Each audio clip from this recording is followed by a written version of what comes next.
नमस्कार दोस्तों। आज हम सहारा रेगिस्तान के बारे में जानने वाले हैं।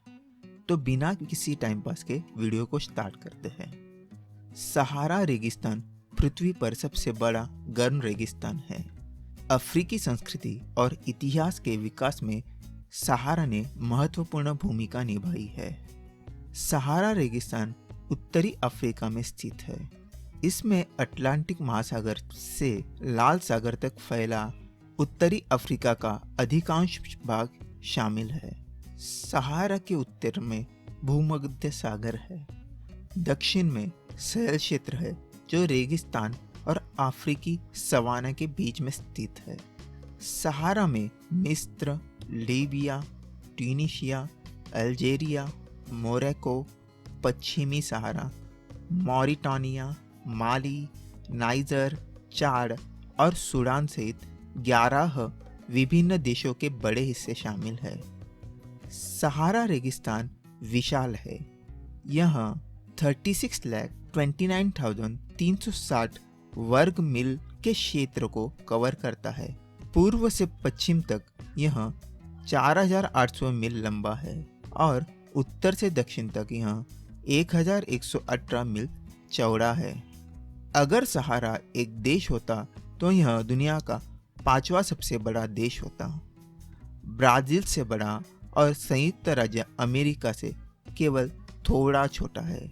सहारा रेगिस्तान पृथ्वी पर लगातार सबसे गर्म स्थानों में से एक है।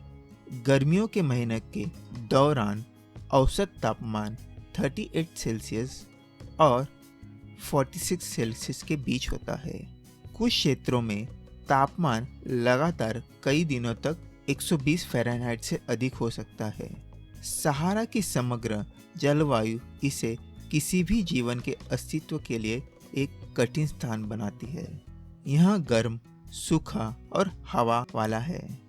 भले ही यह दिन के दौरान इतना गर्म हो, लेकिन रात में तापमान तेजी से गिर सकता है।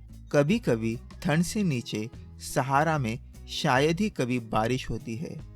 सहारा की भूमि सुधार सहारा मरुस्थल कई विभिन्न प्रकार के भूभागों से मिलकर बना है। टिब्बा रेत से बनी पहाड़ियां है। सहारा में कुछ टीले 500 फीट से अधिक लंबे हो सकते हैं। एर्क रात के बड़े क्षेत्र है। उन्हें कभी कभी रेत का समुद्र कहा जाता है। रेक्स समतल मैदान है जो रेत और कठोर बजरी से ढके हुए होते हैं। हमादास कठिन और बंजर चट्टानी पठार है। नमक के फ्लैट रेत, बजरी और नमक से ढकी जमीन का समतल क्षेत्र है। सहारा रेगिस्तान में भले ही रेगिस्तान में जीवित रहना मुश्किल है, लेकिन सहारा में कुछ शक्तिशाली सभ्यताओं का गठन हुआ है। बड़े शहरों और खेती करने वालों गांवों में नदियों और ओलों का निर्माण होता है। उदाहरण के लिए प्राचीन मिस्र और कुश के साम्राज्य में नील नदी के किनारे महान सभ्यता का गठन किया। कुछ लोग बर्बर्स की तरह खानाबदोश बनकर जीवित रहते हैं। वे अपने पशुओं को चराने और भोजन के लिए शिकार करने के लिए लगातार नए क्षेत्रों के तलाश करते हैं। सहारा का व्यापार मार्ग प्राचीन अफ्रीका के अर्थव्यवस्थाओं का एक महत्वपूर्ण हिस्सा थे। सोना, नमक, गुलाम, कपड़ा और हाथी दांत जैसे सामानों को लंबे समय तक ऊँटों की गाड़ियां का इस्तेमाल करके रेगिस्तान में ले जाया जाता था। दिन की गर्मी से बचने के लिए कारवां अक्सर शाम या सुबह के घंटों में यात्रा करता है। सहारा शब्द रेगिस्तान के लिए अरबी शब्द है।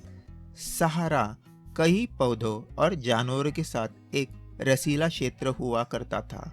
पृथ्वी की कक्षा के झुकाव में क्रमिक परिवर्तन के कारण यह लगभग 4,000 साल पहले सूखना शुरू हुआ। सहारा मरुस्थल के उच्चतम बिंदु चाड में ज्वालामुखी EMI कोसी है। इसकी चोटी समुद्र तल से 11,302 फीट ऊपर है। इसके बड़े आकार के बावजूद सहारा रेगिस्तान में केवल 2.5 मिलियन लोग रहते हैं। सहारा में बोले जाने वाली सबसे आम भाषा अरबी है। आज के लिए बस इतना ही। आप हमारे चैनल पर नए हैं तो इस चैनल को प्लीज़ सब्सक्राइब कीजिए। धन्यवाद। Thank you.